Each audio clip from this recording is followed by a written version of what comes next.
Now, an hour of clarity for exhausted people of our nation mired in toxic partisanship. Left versus right, us versus them. While we pay to keep our politicians fighting, how do we, the people, rise up and solve the great challenges of our time?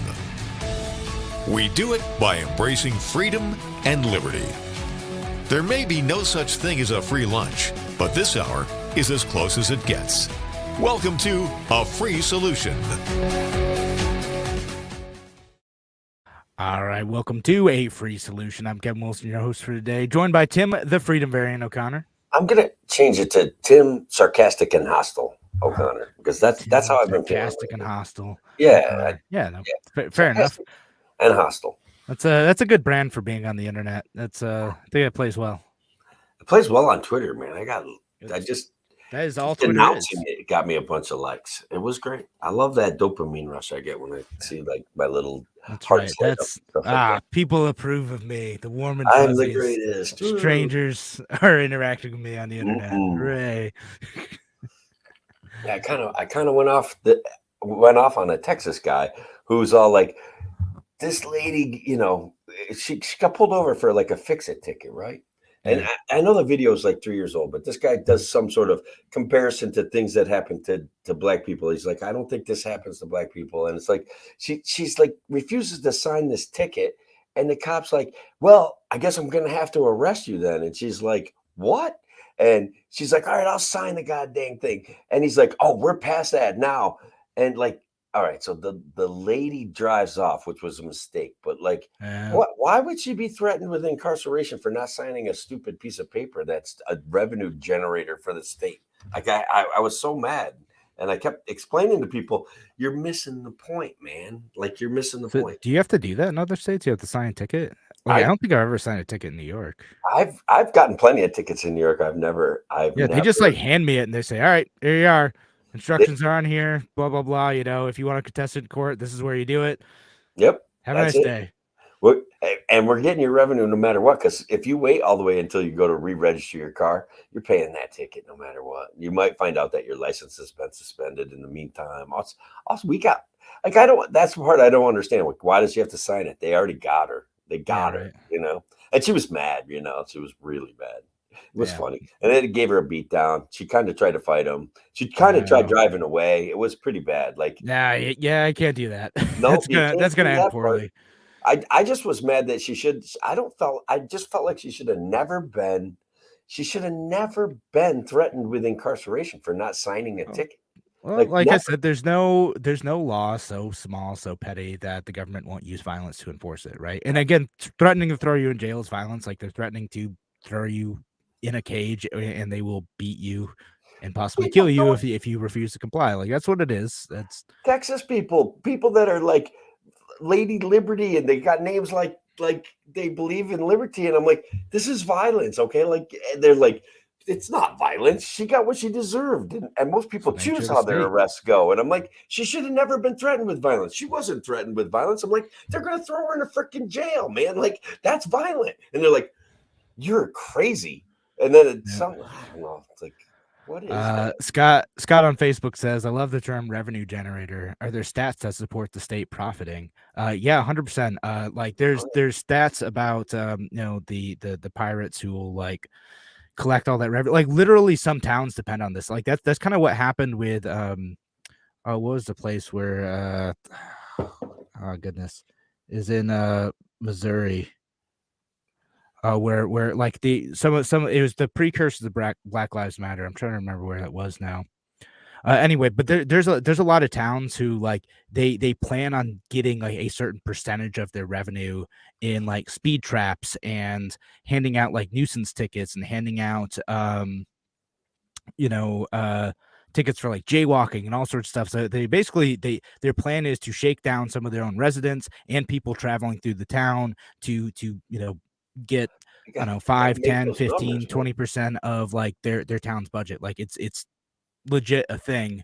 And it creates a lot of problems when police start to realize that, like, hey, their department won't get paid for, they won't meet their goals if they don't shake people down. It creates some really bad incentives. There's so many bad incentives and people don't understand them. But yeah, Yeah, it is a revenue Ferguson, that's the name of the generator town. for the government. It literally that's what they do, and there is some bad incentives, isn't there? Also, I hate ghost graphics. I don't know how anybody else feels about them, but like, y- Ghost should you graphics. be hiding your graphics like that? Like, Oh, that stuff. All right, like when you can't see, like really, like that's a police when you, car I immediately, don't and like, yeah, I don't yeah, like no, them. I don't like that either, right? Like, and it should be like, hey, here's a beacon. If I need help, like I should be able to find that car if it's in the area quickly. But no, Yeah, they're just doing it to be able to hide, and generate uh, revenue.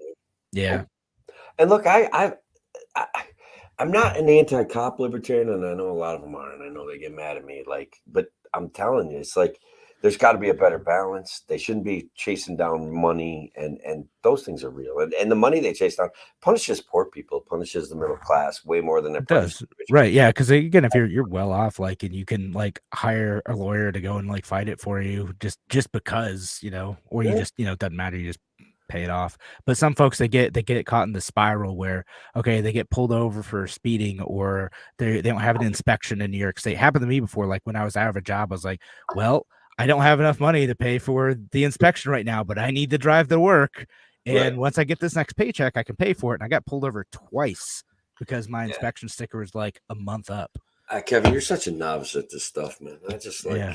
like they catch me all the time. Whatever. Yeah. I mean, I went in and I asked that and I was like, hey, like I was just between jobs and I got this like fixed already. Can I get this down? And they're like, yep, plead to a seatbelt violation. That'll be like $50. I'm like, all right, What you fine. do Take is this, you take the shakedown. here's what the experienced guy does, right? Like you got like okay, so I got one back in I want to say February or March, and it was for my headlight being out, and then my car wasn't inspected at the same time, and then I basically just blew that stuff off, and then when it comes right down to it, you get fined like $400, $500, and you better pay it right away, or you're going to lose your license. Yeah. They label you as scofflaw. No, but yeah, no, people like it. Again, I've had friends, family members where like, yeah, you don't pay that stuff, and then suddenly you have more fines on fines. You get your license suspended, then you can't drive legally, and then if you get caught again, like it's Oh, more fines. You get threatened with jail time, and again, that their initial crime might have been driving 10 over the speed limit, and now suddenly like they have hundreds of dollars in fines and threatened with jail just oh, because yeah. they haven't paid that stuff when the state asked them to. By I was asked, I mean like extorted them. It was awful. I was 22 years old. I had moved to Syracuse. I'm managing a bar. My car is uninspected and I don't have my driver's license with me. I get 2 tickets. I get stuff in the mail. All right. I go chase down DMV. I go pay one of the tickets, right? I did my due diligence. I asked the girl behind the counter, I'm like, I think there's two there. I like, nope, don't worry about it. Here you go. I pay that one. I'm driving. I moved back to Oneonta about 9 months later. I get pulled over. I was a little snippy with the cop, and he's like, all of a sudden, next thing you know, he comes and like slaps me in cuffs, and he's like, "Your license is suspended, wise ass." And I'm like, "What? Why is my license suspended?" And he's like, "I don't know. I don't care. I'm taking you down to the." Oof. It's been a lifetime for me. It's always whatever. It was awful. Yeah. It was And awful. Cost me a lot of money. A little yeah. bit of embarrassment. This was No. over an uninspected vehicle and not having my driver's license with me. It was Right. brutal. So yeah, and I mean, basically victimless crimes, right? Like you're not other Yeah, than like, yeah, it's I was the victim of a crime. that's It was that's I fair. literally broke after that. Yeah. But Matthew on Facebook says, don't argue with an officer, being nice goes further. Yeah, I mean that's I've said this on the show before, right? Why do Like they got to know where you're going? Like, what is yeah, that? like well, part of Where me, like, yeah, you part of me, coming like from? every once in a while is like, no, it's none of your business. No, I'm not gonna talk to you. Yeah, I don't have to roll down my like part of me wants to do that full Yeah, thing. I But know. like the better thing to do is to say as little as possible, other than polite greetings. Yes. Don't admit to any crimes. Don't like when the officer comes up to your window, is like, hey, do you know why I pulled you over? You say, I don't know. Just like Yeah. I, wait for him to tell you. Don't be like, yeah, I was speeding. All right, cool. You just admitted to a crime. yeah. Dummy. Yeah. Well, and now they'll put guys. I'll tell you this too. They will put your words onto the ticket and give Yep. you the ticket, and the ticket is a deposition then, and that's the officer heard you say this. It's right here. He doesn't have to show up in court anymore. Like, I don't know. It doesn't seem very fair.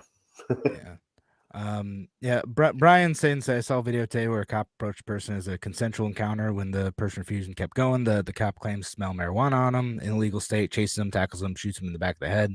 Some body cad push. There's all sorts of crazy stuff out there like that. It's been going around again. It's bad. Yeah. It's really bad. I saw one where an older police officer shot a kid. Like, just it was horrid, man. There was no reason for it. They break in this kid's apartment. He's sleeping. He like sits up and boom, done. Yeah, like just I don't remember. No, not going at 2 a.m. It shouldn't be there. Should not be there. He just sat up, like in a panic, like, hey, what the heck? Yeah. And killed him. Hey. And actually, I might do my show on this Monday, but there's a story out of Florida where there's a guy down in Texas fixing roofs for people, or down in Florida fixing roofs for people. He's from Texas. He's a licensed roofer from Texas. He was in helping people repair their houses after the hurricane. Yep. And he had just gotten like on this police department's Facebook page for like donating a bunch of food to the area, and then went to fix roofs and got arrested. It's a felony to repair roofs in Florida without a license. He was licensed in Texas, not licensed in Florida. So he could be facing several years in jail for fixing roofs. And then, again, same social media page that bragged about him donating food and them helping with that. They put up his mugshot for being like, we're protecting Florida residents from like illegal roofers. Yeah, the Department of State literally claimed that people are being put at risk by unlicensed roofers flooding the area. It's dangerous. It's dangerous, they're saying, to have an unlicensed roofer fix your house after a hurricane blows through. This guy's probably better at roofing than half the rednecks who are trying to do it on their own. Come on. And like half the people, no joke. Like, again, I'm from the area. I have friends there. My brother lives in Florida. Like, a lot of folks who are like, they're trying to do DIY, fix their houses and get tarps. Like, this dude is like, like they're going to be sitting with tarps in their house for the next like 6 months. And this dude's going out and helping folks. You might have to be licensed to install a tarp. You're on a roof, man. Like, oh yeah, good point. So I'm just saying, like, you're not even gonna get a tarp. So this guy goes there, brings food, wants to make a little bit of money. And honestly, guys, if you're from Texas and working in Florida, you're no matter how much you charge, you're not really making any money. Like, your expenses are really high. So why would you do that to anybody? And look, we've made fun of Ron DeSantis for being slightly authoritarian. This stuff, that's authoritarian nonsense. Okay, licensure is a fee the state charges you. It has nothing to do with your skill set, man. Licensed guys, whatever. Yeah. No, it's absolutely ridiculous. And like, if DeSantis is smart, what he would do instead is he would say, like, hey, this is ridiculous. We're going to change these laws and have some reciprocity at least. Right. And pardon this guy. Like, hey, no, we're gonna clear his name. The reciprocity thing is good.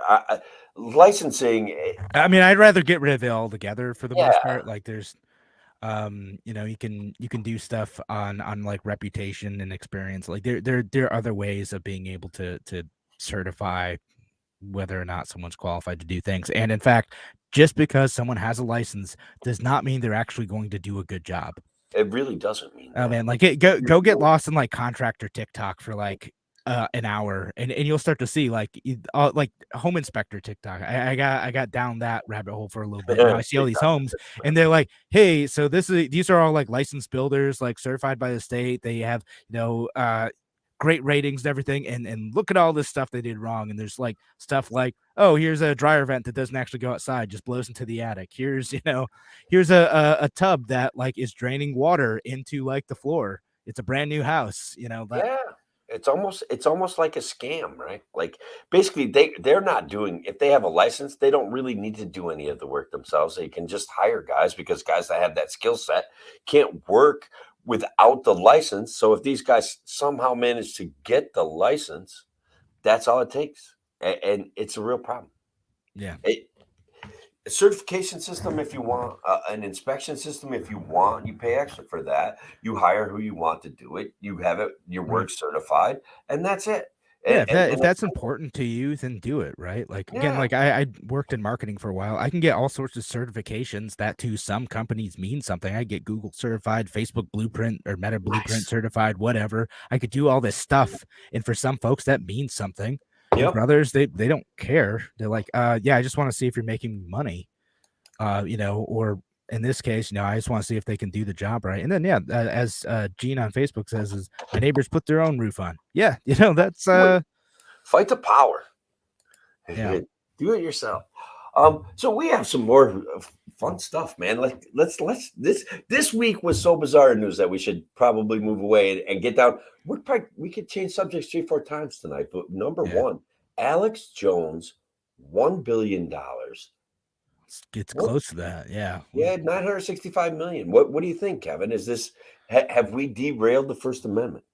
I mean, I don't think we've derailed the First Amendment. A lot of the punishment that dude's getting is like a result of him screwing around in court. Like it feels a bit punitive to me. A lot of that. Yeah. It's not just like you have to be silenced now. Like he said some dumb things. He said some terrible things. And well, he argued with a lawyer, and honestly, Alex Jones won that argument. I wish I could remember more of the details, but it was a pretty decent back and forth. And the lawyer was completely grandstanding, and Alex kind of kept his calm there. And look, the one exchange that was going viral around social media where he was admitting to it was I'm trying to remember what it like. I honestly have not paid much attention to this because I do not care about Alex Jones other than occasionally dunking on him for being a moron. Well, it's tough for me that he knows about gay frogs. Look, the things that I know about Alex Jones only come from like the things that have made him famous, like talking about gay frogs and look, talking about crisis actors. Okay, like there's one where he's right on. That's it. End of story. I'm not having a debate with you about it. No debate. All right. So crisis actors are real. Case settled. Yeah.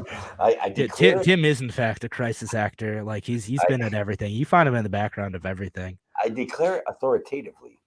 It's an argument from authority. Mm-hmm. That's it.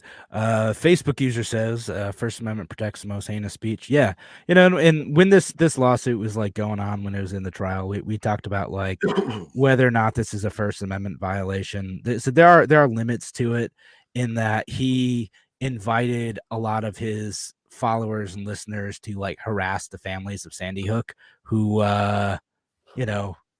lost their children to gun violence. He was making the claim the whole thing was a government setup. Like you talking about crisis actors is one thing that people that the news may pay to reenact a certain scene or they have a certain amount of charisma that they want to be a spokesperson for a disaster. That's one thing. Saying that this was a government run psyop and that the parents were complicit, that's a different level of horseshit. Let's be honest, right? Like that's where it comes from. I said, I don't buy that it's fake. There's not really any evidence of that. And then doing that to parents who really lost their children, like, is a terrible thing to do to people.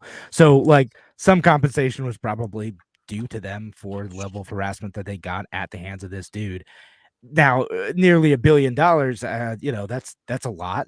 I would like to think he doesn't have $1 billion.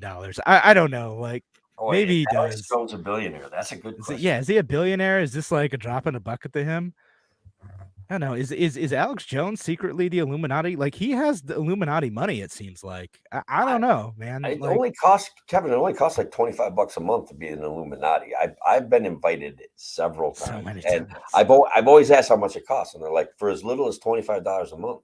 Okay, cool. You gave me your credit card, and I mean, I thought about it. Like, does this? I asked like what kind of guarantees they give towards like world domination and unlock wealth and stuff like that. The Illuminati guy that I was talking to didn't really want to offer me any guarantees, so I passed for now. All right. Well, another opportunity will come around, I'm sure. Well, the Illuminati, they want me, obviously, right? Like they want me as part of their thing. I get it. Yeah. We lost Mike on the gay frog. Sorry, Mike. Mike got a new truck. He's pretty happy. He's Yeah. gonna maybe go polish it or something. Um, Judge Knapp is pretty good on a lot of issues. Yeah, Brian says, according to Judge Knapp, Jones didn't defend himself against charges only in the penalty phase. Therefore, he has no such thing to appeal. If he defended himself, he could have challenged a conviction under the state law in federal court. Yeah, I don't know much about that. Again, I legit have not followed this much. It's tough to follow Alex Jones. It's hard to take him serious. Like, yeah, I said mostly I feel like he made a fool of himself. His lawyer was terrible in a lot of cases, in a lot of these circumstances too. Like it's just bad strategy that's going to cost him a bunch of money.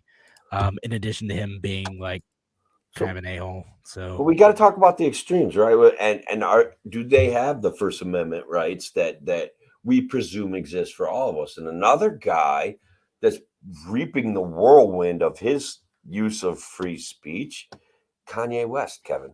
Kanye West is in the center of it again, man. Ye. It's not Kanye, it's Ye. Yeah. Well, he said the quiet part out loud on Twitter, where, and that's where he got suspended from Twitter. It's just, he says all sorts of outrageous stuff all the time, but he said he was going to go DEFCON 3 on Jewish people. So that's why did he say that? Like, I posted a cool meme from him where he's like, I'm not out of control. I'm just out of their control. And I'm like, yeah, rebel. I love it. That's great. And then he's like, I'm going DEFCON 3 on Jewish people. And I'm like, DEFCON. He said DEFCON 3. And I'm like, you first of all, that's not what the phrase is. I know. Second of all, like, yeah, man, that's not cool. And apparently there's a bunch of other clips of him like ranting about Jewish people and saying that like they're professional actors are placed in my house to sexualize my kids. And I'm like, what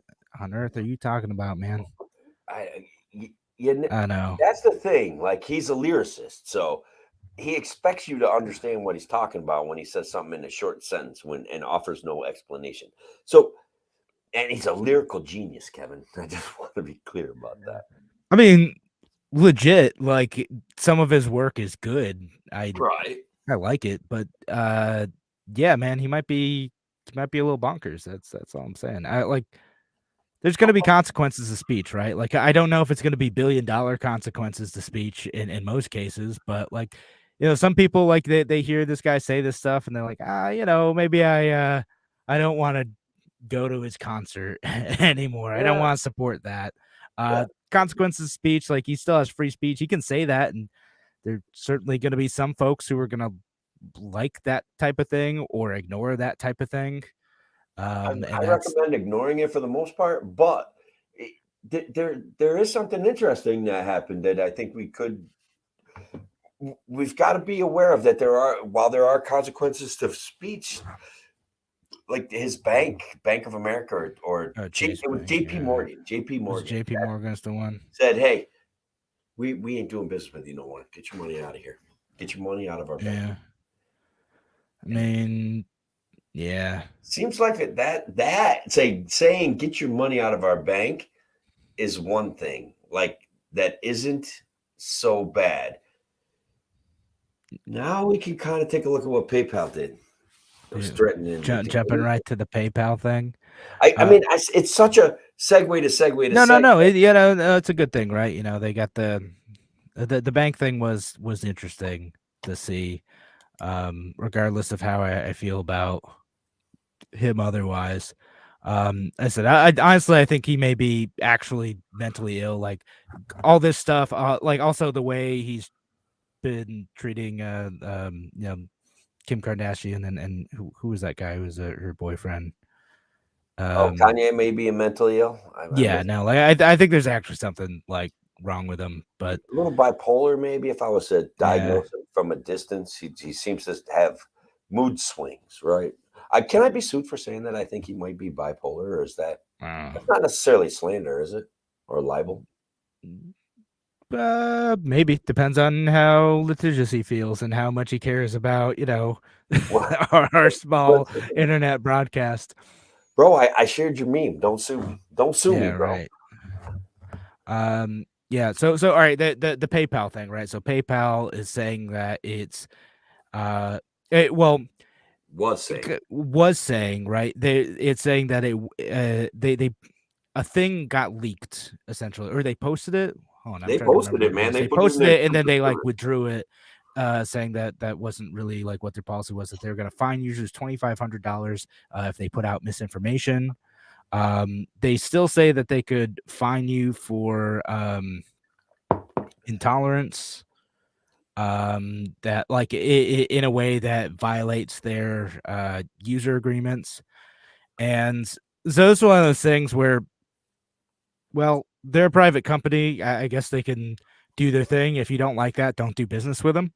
Yeah, and Uh, apparently a lot of people took that private business piece to heart because their stock tanked, Yeah. and like they pulled back on their threat of being some sort of like, look, they were kind of saying if you spread they said if you're spreading misinformation, we're going to take $2,500 from you, like, Right. period. That's what they said. And I don't think that that's a good position for them to take. I want to be honest, and they're Yeah, being and punished by the market for it. right. And again, what their policy prohibits are activities that relate to promotion of hate, violence, racial or other forms of intolerance as discriminatory, or the financial exploitation of a crime, right? And that Right. they can fine you for that. Yeah, the market's a little bit nervous about that because if that's interpreted in an uncharitable way towards people who are just politically unpopular, what does Like that mean, right? libertarians. Like, yeah, it could be libertarians, it could be like, okay, like should PayPal like be accepting if a white supremacist group wants to use their services and their platform, or do they have the right to like not do that? They say, hey, we don't want to do business with you, and here's our policy that says we don't want to do business with you. They have the right to say who they want to do business with. They don't necessarily have the right to seize their assets, and that's where Yeah, that's kind of a the line different gets thing, drawn right? for me. Like you don't want to do business with me because I'm a like whatever a libertarian. Fine, don't do business with me. Right. But you Yep. don't have the right. Cut me the check. I'll close out the account, whatever, right? Like Right. that's So that's find where somewhere else. PayPal. I really really want to see them dragged. And guys, I got to be honest. Like Elon Tusk is looking like a big hero right now to everybody. But didn't he start PayPal? Wasn't he part of that whole operation when it first got going? Like, Yeah. all these things are coming together, and I'm just like, PayPal as a concept is cool. Like again, it was kind of like cryptocurrency before it was cryptocurrency. Here's like a way we can exchange money with one another, like through an intermediary that isn't like just like the banking and credit systems. Like this is like a technological version of that, right? Like, right. and as I used to use PayPal a lot more, I use different services now. I use Venmo. I use Venmo. Yeah, for I the got most the part. hang of it, man. I love it. Although, yeah, no, Venmo's good. Although it's interesting. So I don't know if there's like I have this theory that seems to be supported by folks I've talked to, like that Venmo, there's a racial divide between Venmo and Cash App. Okay. Seen that, like, and it's so weird. Like I've run into folks like all my white friends use Venmo, and like any friends who are like Black or Hispanic, they'll use Cash App. I have no idea why. That it's like just like a network that's built within communities that have built like ways of exchanging money and completely separate institutions, and if there's not a lot of crossover, it's totally a thing. Huh. You can like drop your Cash App tag on like certain tweets and people will send you money. It's like magic. You can do that. Yeah. So I got a Cash App just because like a random thing the other day. I was like out scraping paint in front of my house, and this kid walks up, is like, "Hey man, I'm looking to make some money. You have any work around the house?" I'm like, "Heck yeah, you can scrape paint, right here." Yeah. And that's how You provide them with the proper safety gear, fall gear, OSHA certificates, respirator. Yeah, I had to like yell at him to wear the safety glasses because he wasn't wearing them. I'm like, dude, I gave you safety glasses. You need to wear these. He's like, yeah, I got paint in my eye. I'm like, yeah, dude, wear safety glasses. What's wrong with you? Likely. Yeah, that reminds me. I was nicer about it, but I'm like, yeah, bro, like, You gotta wear those. He's like he's like a 15-year-old. Yeah. Oh, did he have his working papers, Kevin? No, he didn't ask for that. Yeah, so you're in favor of legalizing child labor? Heck yeah. Just want to work. I'm just not going to tweet it out. I'm in favor of it. Sure. Come on by, no. mow my lawn. No, that's how I got work when I was a kid. I'd walk up to my neighbors like, "Hey, I can mow your lawn. I will mow your lawn for $20." Yep. A lot of times, like, sure, yeah, why not? I want to do that. Man, I wish doing that like 13, 14. I wish I could find somebody to mow one of my lawns. Holy cow! I've tried and tried and tried. Nobody wants $20 anymore. Well, I'd pay more than I pay. I have. You can ride on my riding lawnmower and just ride around and make. I don't care what. Just give me a number. I've never said no. Yeah. No, right? Just get that task off your back. So here's one out there, right? Brian says they backtracked on the misinformation portion. They kept the other portions in that they're sold. Yeah, it's the intolerance part that they kept in. I closed my account. I've got this theory. I'm going to go shopping at a place that takes PayPal. I'm going to open up my PayPal account. I'm going to change my password again because I forgot it. And then I'm going to re-verify my identity because I know I'm going to have to do that. I'm going to go through all the rigmarole and I'm going to load up my cart and I'm going to take it right to the PayPal checkout. And then I'm just going to close my account instead. I am going to make them hurt. Why not? They're going to be like, oh my God, he's going to spend like $1,000 with us. And then I'm going to be like, psych, PayPal. I don't like what you did. You suck. That'll really change their mind. Like, oh, we lost Tim. Gosh, we really got to rethink this whole thing. That's what I'm saying. They should. Look, tell me you don't want to do business with me for my controversial views. I'm fine with that, right? But threatening to steal my stuff, today's controversial view is tomorrow's like, who knows? President of the United States. I'm not sure, but like either it could be good or bad. But I mean, we're redefining controversy all the time. It's maybe. I mean, it does change. That's what it is. It was controversial 100 years ago. Not controversial now. Something like what was 100 years ago? Prohibition. Prohibition. Yeah, they killed 11,000 people. Like that did. That wasn't good. I'm just saying. I just saw a tweet about that. Like, it's just like, and then people want to like go all in on loving the government when a lady gets like harassed for not signing a piece of paper. I just don't get it. Like, why trust those guys? They're not good. Stop giving them power. There you go. I was trying to look up this actually. Brian says women's suffrage was passed 102 years ago. Yeah, no, that was controversial at the time. Was it? Did you ever see the Man Show like go out and campaign to end women's suffrage? And they were I remember signing up. Women have suffrage enough, don't you think? And people would be like, yeah, they've suffraged enough for sure. It's just like, it was good stuff. The Man Show in its day. Don't insult the voting public. Yeah, it was so cool, man. And now, like, I don't know what happened to those guys. Yeah. They got woke, I guess. They're definitely not as funny as they used to be. The folks who are doing that. I mean, there's a few of them that were involved in that there. I remember Jimmy Kimmel and that's Adam Carolla. Yeah. Those are the guys that started. Joe Rogan, it wasn't as funny when Joe Rogan did it. And Joe Rogan still made out fine.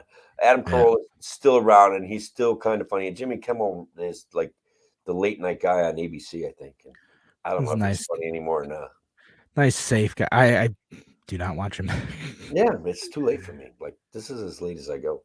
Sorry. No, it's so if I be up this late watching something, I'm probably watching like Star Trek. I'm almost done. Almost through the whole thing. So Tulsi Gabbard, man, people are asking about her. What do you think? Yeah, Facebook user says, any comment on Tulsi G? I see her leave in as Biden not fast enough to go communist. Let me work that one through. Now, Biden went towards communism too fast for Tulsi, or what do you think? Because that's kind of like what Tulsi seemed to say. It's like, oh, they're woke now. You guys are losing your minds, is what she said. I agree with you. I mean, like that part, yeah, is true. The part that like struck me as strange is like the they're two open borders now, and I'm like, I mean, they're not actually. They talk about it all the time, but Right. the policy doesn't change much. Yeah, Um, one of her quotes that I like, and we've talked about this. Like my mom used to be a liberal, very liberal Democrat, and she's now a Trump supporter. So these things change, right? In relative perspective to people. The Democratic Party that I joined doesn't exist anymore. Today's Dem Party is under the complete control of an elitist cabal, and I love words like that. Under the complete control of an elitist cabal of warmongers driven by cowardly wokeness. If you can no longer stomach it, I invite you to join me. Tulsi right. Gabbard. Yeah. Ladies and gentlemen, Tulsi Gabbard. Elitist cabal's an interesting phrase. I love it. I love it. I love it. Like, look, we have an oligarchical society, whether we like it or not. Okay. Like Bill Gates is given all too much deferential treatment from people in our government. And in a way, so is Elon Musk. Okay. Like, even though they're kind of sort of opposite in the news cycle, they're given too much deference by society and too much deference by our government. And that to me is what she's talking about, whether it's actual control or they peddle influence. We all agree that they peddle influence and they sell regulations. So I think maybe, like, to give it the most rational interpretation, she's not necessarily talking about the Bilderbergers and the people that Kanye hates. You know what I mean? Like, People I don't like know. Kanye hates. There we go. Yeah, I mean, I don't know. I'm hoping that's Yeah, no, listen, I got mixed feelings about her because as this Facebook user points out, no, she came in as a Bernie bot. Yeah, she's like a lefty on like economic stuff. She's a left wing populist, is what she is. This is a populist move. Like, let's be Yeah, honest. no, I mean right? that's what it is. She's going where the populist are. Brian says if Tulsi decides to join the LP, I would welcome her. Like, I don't know, like not that I have much of a say in the LP anymore, but she's not a libertarian. She ain't. She's a left wing populist who sometimes talks well on like war and a couple other things, but like other than that, like she's not a she's a left wing populist, right? She's a Bernie acolyte. She likes that big, huge government safety nets. And look, there were things about Bernie that I even liked. It's just he had no connection to a way to bring them to fruition, And I think Tulsi suffers that same issue. She is a populist. She is attractive, though, in the way that she talks about America in a semi old-fashioned sense and American exceptionalism. And I love the way she shit all over the Democrats. I love it. Well, I mean, like her, I mean, like her appeal to me is, or not to me, like to some folks I get is that like, well, she hates the right folks. She talks about the right problems, but like again, the solutions like aren't it. And again, that's not really me. Like to me, like when someone like starts ranting about like anti-white racism and open borders and blah blah, I'm like, I don't know, that's not really my jam anymore. Yeah. So I get it. Look, I had a couple great conversations with Diane Sayer, right? And we see the same problems, right? And like, yeah, the drug war is a big problem. Yeah, that's why we got to turn up the drug war. We really got to get into Mexico and kind of like really send our military in there and take out these. And I'm like, whoa. Like it was just, that is not the solution that I was thinking. We see the problem with the drug war. You're saying we need more of the drug war. And I'm saying the drug war has failed. It's time to change our strategy, right? Yeah. I think, one of the things is to give a shout out to Brian. Like one of the things that the LP, on some level, people feel that it needs, okay, is this charismatic star power of a Tulsi Gabbard, right? She's a face. She's a populist. The issue that I've got, we had that. What about Bill Weld? Oh God! Oh my God! That was a kick in the jimmy. That guy was a train wreck. Like, how did we? Who pretended? That's not. Don't get me going on that stuff, man. Bill Weld is not a libertarian. He was an opportunist. He spent a few bucks on our behalf, but man, and he has no charisma. Like, I don't know how he sneaked his way through life like that. That guy's nothing. So anyway, Tulsi, bring it back around to Tulsi, star power, this bring in a following, right? That's what we want to have. And it's like, it can't work that way for us to be successful. We have to grow our following. And look, my biggest problem with the LP, the way that it's been, and even the New York LP, we pretend like our philosophical perfection is the most important thing for a person to grab. It's not. The most important thing is that they like us a little bit and that they listen to some of the things that we say. They don't have to agree with everything that we say, and we can still collaborate on great ideas. And we have to be able to deliver some wins once in a while. And Yeah. I'll be honest, like Bill Weld is a perfect example. Our closest thing to a win included Bill Weld, bro. Like that's. I mean, you know, Bill Weld, he could have generated some recognition, gotten some allies, built some policy wins. Come on. It was Team Gary, Bill. Gary Johnson was the headline of that ticket. He should have, and Gary should have taken on Austin Peterson, man, because that kid is fire. Well, I didn't think Austin was interested in running for VP because Larry was running for VP that time. Well, you know, I wasn't paying attention to the party politics of the LP then. So what I hear is secondhanded. Then it gets into my interpretation mode, and then I drink a beer, and then it comes back out, and it maybe got garbled mess, Kevin. So I don't know. No, I mean Larry Sharp was going to be like the Spike Cohen of the 2016 election, in that like it wasn't Gary Johnson's intended running mate in the same way that it was a bit of a mismatch between Joe and Spike, but Spike ended up being like, you know, someone who brought some charisma and fun to the ticket. You know, didn't work as well as everyone hoped, but he's exactly what the libertarian messaging needs. He's consistent, he's witty, he's concise, he's funny most of the time, and when he's not funny, he really makes people think if they take the time to read what he says. So I like it. I like him. He's a good guy. And I've met him a couple times, and he's as enjoyable in person as he is like in his witticisms that he's spreading all over the internet. Yeah. And Brian says, the most important thing is to move the ball towards the goalpost of liberty. Yeah, that's finding ways to do it. Yeah. On that note, I think we should just try to break the Republican Party in New York State. They're weak. They're incoherent. They outraged 50% of their members, and then the other 50% see the problems, but are too scared to take a loss from a bad Republican. Like, oh my God, we lost a bad Republican, and get another Democrat in there. It's like they're close, though, Kevin. I'm telling you right now, man. They're close. They're fractured. They can be pushed towards liberty because that's a solution. I don't know.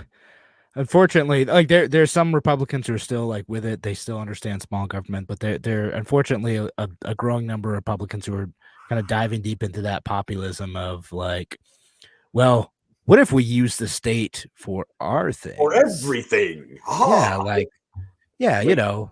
Slightly less everything than the Democrat Party. Slightly less. We are going to be way more responsible than those guys.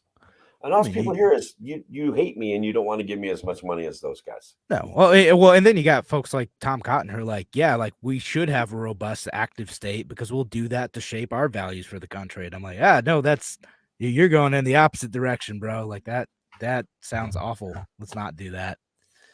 Yeah. There's a great question out there from Matthew. How are we going to break the Republican Party when they can prevent us from even running? That's the thing, right? They're close in every race, right? And if we take votes away from them, they have to listen to us, right? They have to, because they can either put us on the ticket, they can either craft ideas that appeal to us, they can start coming through with solutions instead of the old duopolistic rhetoric of he's bad, and then the other guy comes back. I'm getting the mailings from Josh Riley and Mark Molinaro. That's my district. And they're like, he wants to kill babies. He's like the devil. He wants no abortions. And it's just like this back and forth of insanity that I think people want to step out of. They just don't know how. And I even think some Republicans want to step out of it. So Yeah, it's maybe. pie in the sky, Matthew. It's a dream. It's a pipe dream I've got, but I think it can be done. I think we can force them towards liberty, taking over our local town boards from them or with them, pushing the dime towards liberty. I think it's possible. The Democrats have too much power right now in New York State. They haven't suffered any consequences of that power yet. Like they're unaware of their poor financial policy and how it's going to damage. They're completely like they're happy that people are leaving that they don't agree with, and none of those things I understand because the government is not this bottomless pit of money, but people are convinced that it is, and so the Democrats are convinced that they're right, and they are right now because they have all the power. But I think there's going to be a problem. I think we're seeing the problems, right? 8.2% inflation, things like that. It's going to be a thing, and it's just a matter of like how bad do things have to get until people change their mind, and then again things change for different reasons because sometimes government doesn't catch up to the economic forces, and then it beats down the people trying to be successful in New York State, and things get bad. Scott says, just to continue, Scott saying, Zeldin is not popular, but the only way to out Sokol. Look, people aren't even saying vote for Zeldin. They're saying vote red, and it's like, wow, what a testament is. They're recognizing the problems. You can talk to them about Lee Zeldin as a person and his posses, and they're like, yeah, but we still need a win, and it's like, what if I ain't getting one, but okay. What if this time though, like if we vote for Larry and then like the Republican candidate would have won if we had just voted for him instead of Larry. Like it's the thing that happens every time. They said like Larry, and we could have had all of what we wanted. Yeah. So like, get enough votes to like make a difference to like get the Democrats and the Republicans to be like, oh crap, we got to pay attention to what issues this guy was talking about because our voters are running away. I've got to get them back. That's a way to do it. And I'll read this shorter comment from Marcus, who's running for assembly in my area. Small localized government, Kevin. That's where it's at. Home rule. Maybe what's that? He's been on with you. Marcus has been on the show. Yeah, I love the things that he had to say. He sounded so close to being a libertarian, and then he came back around like towards the end of like, I can't remember what it was that made me say he's almost there. He's going to grow. Sometimes Marcus and I agree about on a few things, and then on other things, he's definitely like a conservative Republican, and which is cool. Stuff I get along.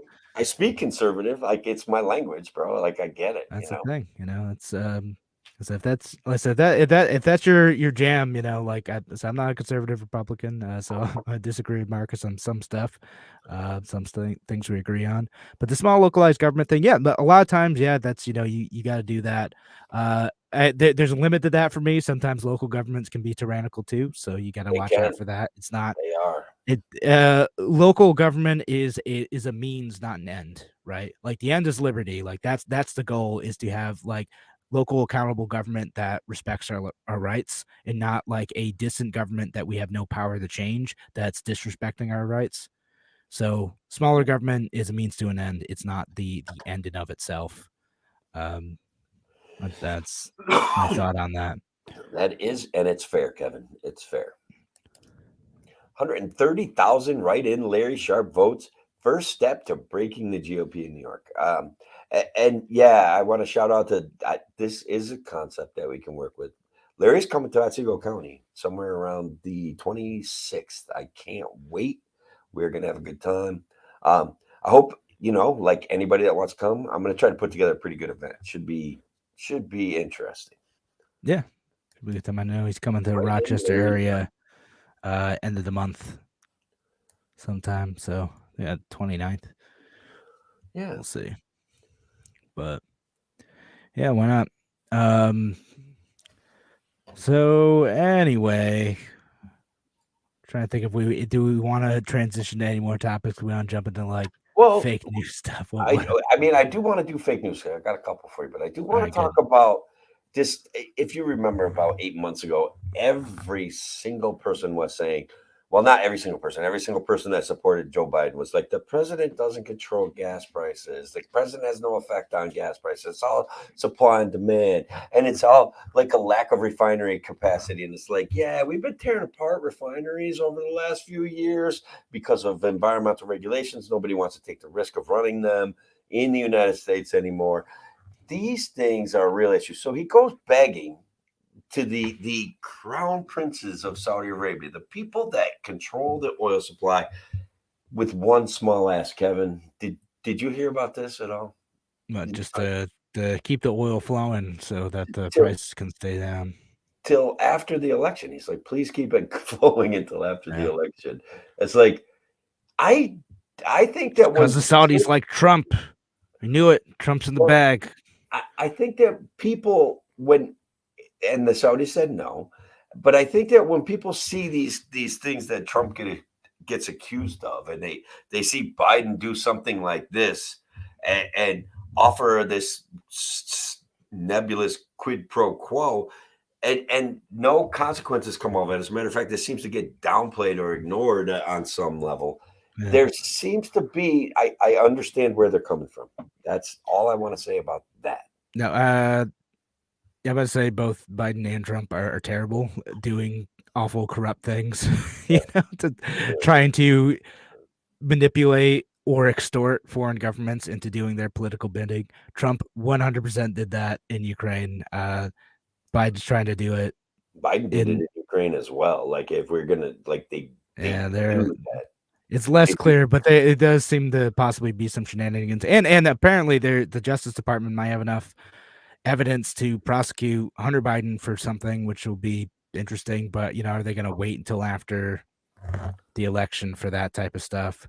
Yeah, I mean, altogether it's gross. And, I ranted about this on Wednesday, but still same position on this stuff. Like, we should not in any way be in bed with the Saudis. They are an awful, medieval, like, terrible authoritarian government, literally one of the worst in the world, and we are giving them weapons to fund a genocide. Like, we should not be doing that. That's not even like a moral gray issue. Like, we are sucking up to them because we feel dependent on their oil in facilitating a genocide. It's bad. That's not a good thing to do. It's doing business with the Saudis. First of all, it's an argument for energy independence. That our mismanagement of environmental regulations, and the fact that the Biden administration stands on this notion that there's 900 permits available that no one's taking advantage of to drill, does not in any way, shape, or form excuses incompetence when it comes to energy independence. All right. Yeah. The problem is the promise of green energy as it stands right now is that it's going to be less for everyone. It's going to be more walking. It's going to be more like, if you want to be successful, you have to condense yourself into a city and live on mass transit. Individuality is at stake for 40% of the population that are like. I'm already doing half of that. I don't see what the problem is. What's that? I'm already doing half of that. No, and I'm not knocking you for that. I'm saying where 40% of the people are their livelihoods, their way of life is threatened by the way that this green energy is being forced down people's throats. And you and I are both against force. We're both for competitive markets. We're both for decentralizing a power grid. We're for all of the same things for almost the same reasons. And when I see this green energy these promises, it's, to me, it's the promise of less, and it's stressing people out. Yeah, no, the promise of less thing, like the degrowth folks, like I said, those are the folks to really worry about in this scenario. And just to comment on Brian's comment here, so just because those 900 permits are granted doesn't mean oil was found in all those areas. True. Yeah, that is partially true too. We should acknowledge that. Like, they're kind of like exploration and drilling permits. There's no guarantee it's profitable enough for them to set up a full operation in those places.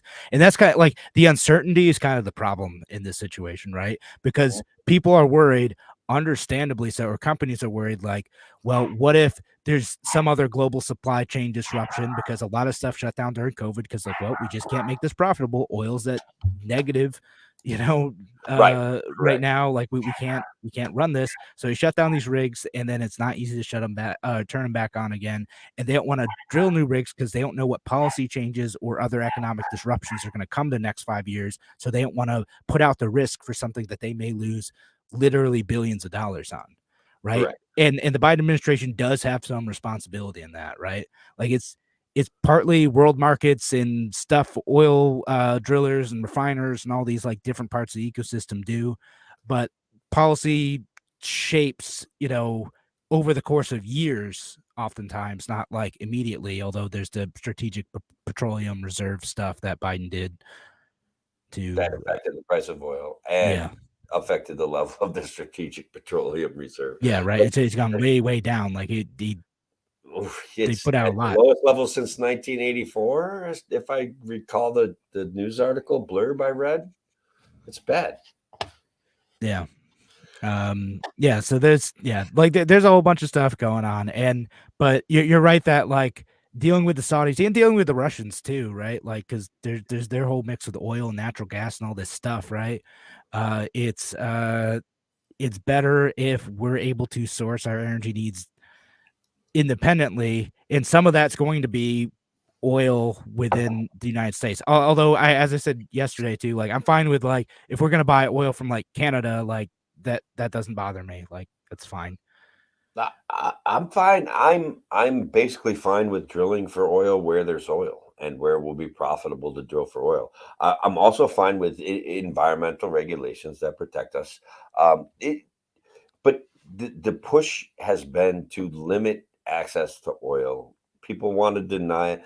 The people still don't understand that the Keystone XL pipeline was not just tar sands oil from Canada. And I have this conversation all the time. And I'm like, just go read Wikipedia, you dumb. Like it literally talks about how the oil wasn't just coming from Canada. It was going to come from northern Montana. And it was the light, sweet crude, not as good as Brent North Sea crude, but it was a much better form of oil that would refine nicely. Like, have a real conversation. Stop repeating what you see on CNN, man. Like, get a grip. Even if Wikipedia has it, like they mentioned it on CNN, they just never focused on it. And you weren't paying attention. You took some talking head on Rachel Maddow's show and took what they meant and ran with the ball, man. And you're not alone. I get it. But like, get a grip and do some research, man. Wikipedia is easy. It's easy. It comes up. You type in some words. Wikipedia, bam, information. That's it. I've had it. Yeah. Here's a good point, right? Blake? Scott says, I need a new battery for my vehicle. Can't afford it at, is that $200? How the hell am I supposed to afford batteries? $20,000 replacement. All right. Yeah. That makes more sense. Better to leave the driveway. For a car that needs a $200 battery, right? Your gas guzzler car needs a $200 battery. Your electric car needs a $20,000 $20,000. Yeah. No, insurance is going to get weird. That's what I think is going to happen. I mean, I do have some thoughts on technological advancement, right? And I think that some of the government, they're kind of betting on this, right? That if we go fully invested in electric vehicles, that batteries are going to rapidly decrease in price. Not unlike what we saw with televisions and even solar panels. Solar panels haven't gotten cheaper in price, but they have upped their output practically every year. Yeah. So this is a reality. We get into mass production.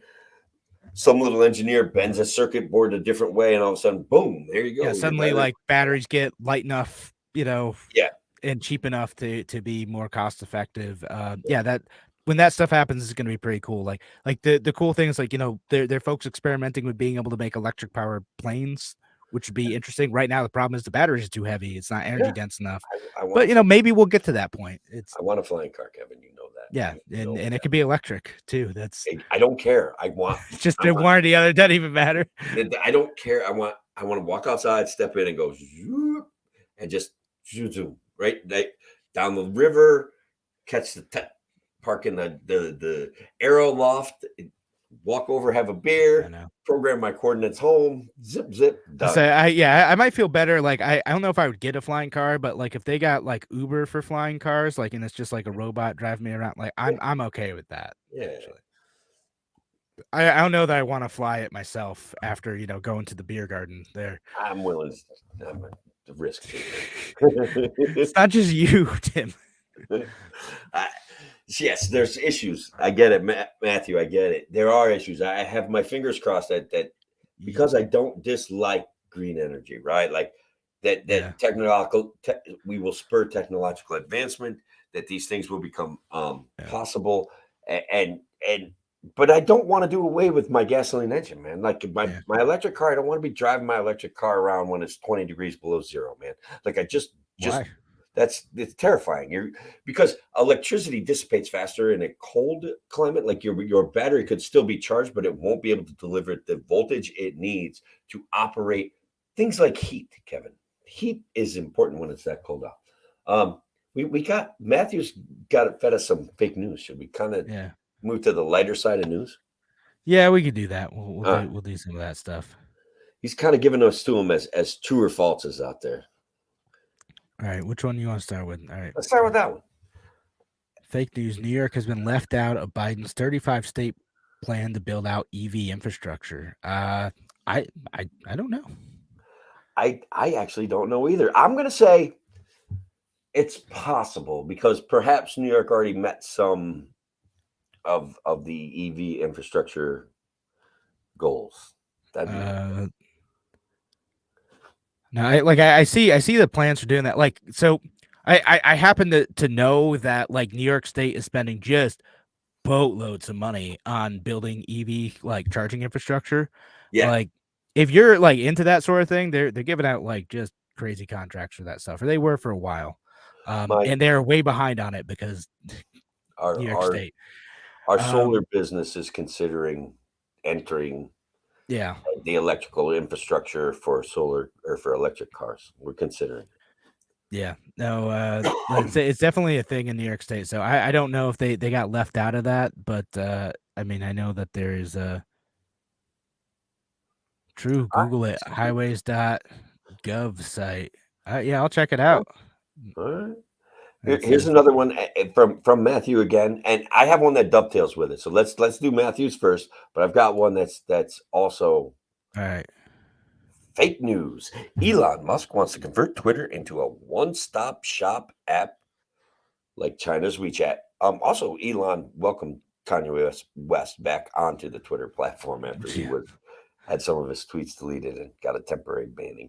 But yeah, well, the way I guess that's I don't know what WeChat is, Kevin. I got to be honest with you. I mean, it's just it's a chat service. I mean, so I also happen to know that there are things like this that exist, right? Like Facebook's been trying to do it for a while, like where you have like chatting services where it's supposed to be like a concierge service of buying stuff, like online, like you talk to like vendors and companies, and then you can pay right through the app and take care of delivery information through there. So I don't know, maybe, I mean, that's it. It actually wouldn't be a totally unreasonable thing to do, given not many places have been successful in doing that yet. So maybe I have no idea. It seems first of all, I would say that would fit his mode, and then it would more collect, like be a direct competitor to Meta. Also, if he does buy, can I, for Christ's sakes, can I get an edit app? Like these old stubby hands when I'm typing on Twitter and I'm trying to pop off, I'm going to spell things wrong. Tim, I'm going to feel like an idiot. They have an edit button now. What? You've just got to pay for it. Oh, screw that. Yeah, you just got to buy the premium version. All right, so my fake news, or possibly fake news, Elon Musk is hawking $100 a bottle, burnt hair fragrance. Please buy my perfume so I can buy Twitter. Oh, goodness. Is this real news, Kevin? Or is it fake news? Is it real news that you want to be fake, or is it fake news that you want to be real? It's burnt hair. I'm going to say it's fake news that I want to be real. Fake news. Is it? Okay. It is, as near as I can tell, real news. He is literally hawking $100 a bottle, burnt hair fragrance, so he can buy Twitter. It's because his finances backed out, and he doesn't want to sell his Tesla stock. Do you remember when he did that whole flamethrower thing? And he made Oh like yeah, $1 the million boring right around project. Christmas with it, Yeah. like Tang. Like that's what he's doing now. He's been selling it for Oh god, it is real. let's say, I want to say he's been selling it Sold 10,000 bottles of his branded fragrance at $100 a bottle, made a quick $1 million. in revenue. Like that's guys, that's just gross sales. That's not Yeah. what he made. But yeah, he's. I think he's just.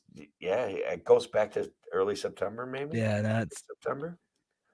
I thought it was a joke. It is oh, not. it's through the Boring Company. Yeah.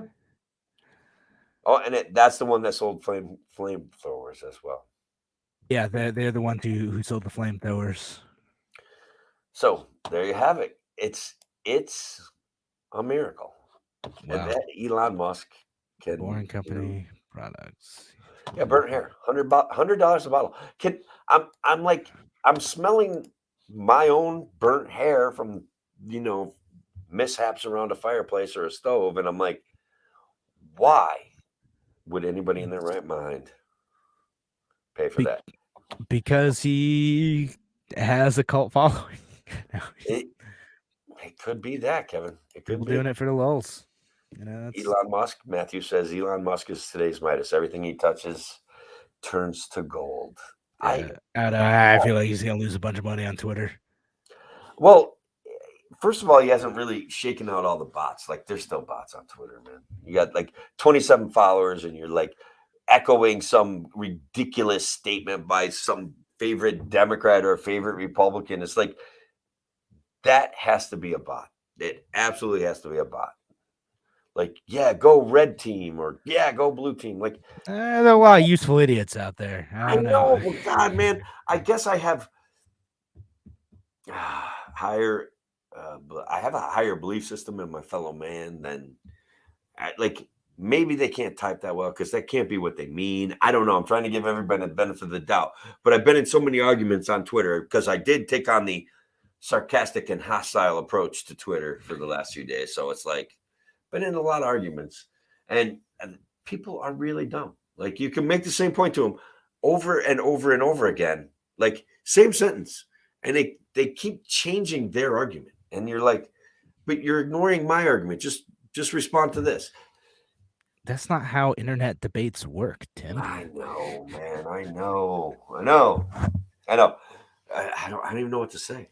Or I mean, or debates on like cable news channels either. Like literally, they tell you don't even listen to what the other person says. Just make your argument. Like that's how they train you to do it. Like I've done the training. It's have you? Yeah. So I did like a Leadership Institute training, and part of that was like media training. Okay. And like, yeah, if you're ever on the cable news segment, like you just kind of come in and like you don't even necessarily need to acknowledge like what the other person says. You just say, okay, thanks, and then like say whatever you're going to say anyway. Literally, those aren't debates most of the time. Wow. They're just people shouting talking points past each other. I've hated people so much for that discussion tactic. I didn't realize that it was actually an officially like training thing. Right? I didn't realize that. Yeah. No, I'm sadder. It doesn't make me feel better. I don't think random internet randos are necessarily doing that, but like some of them are. They're like, why should I respond to any of your points and acknowledge their validity? I'm not looking to grow and understand from this. I'm looking to win. And they're thinking about the other audience looking at that debate, not what you're saying. That's how politics is. Our buddy, it is. You're right. Our buddy Will Phillips had sent me a possibly fake news that I had intended on surprising myself with. But let me see if you know the answer. In 1957, a manhole cover was blown so high in the sky that it achieved escape velocity. And that's real. And it is real? Is it really? Yeah, that is amazing. Yeah, it was part of a nuclear test. Okay. Basically they were doing underground nuclear tests, and as part of that test, they had like it was like more significant than a manhole cover. It was like a car. beefy thing. Yeah. Yeah, it blew so high it achieved escape velocity. And just Wow. All right, Will Phillips, thank you very much. We did not stump Kevin with that, but you stumped me because I wanted to surprise myself. Like I didn't read the article. I was just gonna, but I couldn't find it when I was scrolling back through. Yeah. Assuming that the source I read wasn't like fake, but that's I've read about this before. I'm like, oh, that's wild. It's plausible. Dave Gomez comes on. What's up, Dave? Alex Jones sucks. I don't think Kevin and I would disagree with that. I don't feel like we defended him. I think the issue was $1 billion, like for what he did or didn't do. I don't know. And to punish somebody to that extent for foolishly exercising their right to free speech. Sure, free speech is like you have the right to say things. You shouldn't be put in jail for them, but there can be consequences for, enticing or inciting certain things. Absolutely. So yeah, no argument here, bro. Yeah. That's how it is. Yeah, man. All right. Time, brother. Yeah. We didn't even get to talk about whether or not Biden should legalize cocaine. I mean, like, oh, well, I put it on my page and I was hoping it would spark a little conversation. And it's funny because my page is my Freedom Variant page, guys. You should go check it out at Tim for 51. I've been working on that. It's been getting more and more responses to good memes and funny memes. But I thought I do want to use it as a discussion platform because sometimes my page gets cluttered up with us joking around about who knows what, right? Yeah. But it would have been a good discussion to have some people tell me that they don't want cocaine legalized because I could have got into, legalization, black markets, yada, yada, yada. We're killing people in Mexico through our drug war. We've ruined Guatemala because of our drug war. And we have problems all over Central America because of our drug war, that if we legalize cocaine, took the black market out of it, there would be less addiction. We could take a look at the Portugal model. And look, I'm rattling through all the high points as fast as I absolutely can. All right. Got it, man. You're ready for cable news. Yeah. I'm just saying. Make your point. There's lots of good reasons to, at the very least, decriminalize cocaine and consider legalizing. And I'm working on a story, guys, and I'm going to try to blow it wide open all over Facebook about the legalization of marijuana and cannabis in New York State and how it's still not there. And bad things are happening to good people who invested in this. It's sad, bad and sad. So it legalize it in the sense of the government doesn't take an ownership stake in it. Legalize it and the government treats addiction state of it. Those things would be better. But we didn't get a chance to go into that. Nobody argued with me. I was so sad. Yeah. Everyone agrees we should legalize cocaine, and Dark Brandon should get on board. Just do it, man. Who cares? People are gonna love it in the midterms. Legalize it. It's not, but it's not for me. And there is a certain amount of edginess to saying, "Hey, legalize cocaine, man." But it's not that edginess that I'm looking for, right? It's a saner, safer society where, like, okay, so some kid goes and buys a $50 gram or half gram of cocaine off of some street, psychopath and ends up snorting rat poison, right? Yeah. They have no control over what's in there, but they still want to try cocaine. It's been romanticized. Yeah. If it were sold over the counter type of thing, right? Yeah. Though it'd be safer for everyone involved. You know exactly what you're getting, what dosages are safe because it would be predictable. You'd have some control over, again, the quality and quantity of actual substance that you're getting.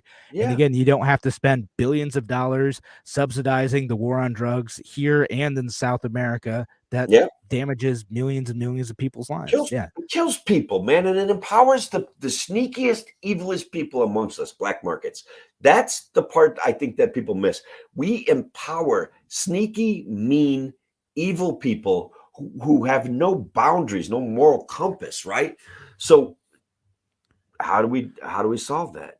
Take their power away, right? Like, okay, send good companies selling a decent, and then there's the liability issue. Like, you're not going to be able to sue another kid for selling your rat poison. You're not even going to admit it, right? If it gets legalized, you'd be able to sue whomever sold you that thing if you got injured because their product was bad, unless for whatever reason it was granted emergency authorized use, and then you we're not going down that rabbit hole now. Oh, we are definitely. We got time for that, man. Not tonight, but we're gonna. Yeah, another time. But all right, I'm with you, man. Prohibition has never worked, Brian on Facebook said. Not even when God tried it. Yeah. That's yeah. Eve was the first black market dealer, I guess. Yeah, that's a way to look at it. But yeah, no, for sure. Like I'm like half joking about like the hey, legalize cocaine. It's it's the cool thing to do, right? But honestly, like it is like the sane, sensible policy. And as it is, it's weird that politicians haven't caught up to that yet. Right, like they start talking about it in the correct way, but like Joe Biden, like again, he put all these policies into place. Like it'd break his heart to lose his lifetime achievements here, so he's not going to do it. You give them the benefit of the doubt, and I'm going to say that I read a furtherance of there's incompetence, virtuous incompetence, but then there's dastardly incompetence that. There can be no other excuse for it. You're so incompetent that you're malicious. I don't know. I mean, there's some of that. I said there are people who genuinely think they're doing the good thing, and those folks can do just a massive amount of evil in that time. Again, Joe Biden being one of them, right? Right. Like he genuinely thought that like he was helping make America a better place by getting like drugs off the streets, right? But like an enormous amount of evil was done in the name of trying to accomplish that, what a goal that many people thought was worthwhile, right? Yeah. And so you kind of approach that type of person who thinks they're doing good in a different way than someone who is like, I'm just here to make money. Like, yeah, like that's a different type. Like that type of person you fight, the type of person like Joe Biden, like if they're not the type of person who's just doing it to cynically hold on to power, and many politicians are, but they truly are ideologues who believe in what they're doing, you have to work to convince those people and their supporters that what they're doing is not only not accomplishing their goal, but running counter to it. It is doing the opposite of what you intend to do, is hurting the communities you think that you're protecting. So I treat those people differently. That's my approach to this. No, you and I, like I tease you because you do occasionally say, well, they didn't mean it that way or whatever.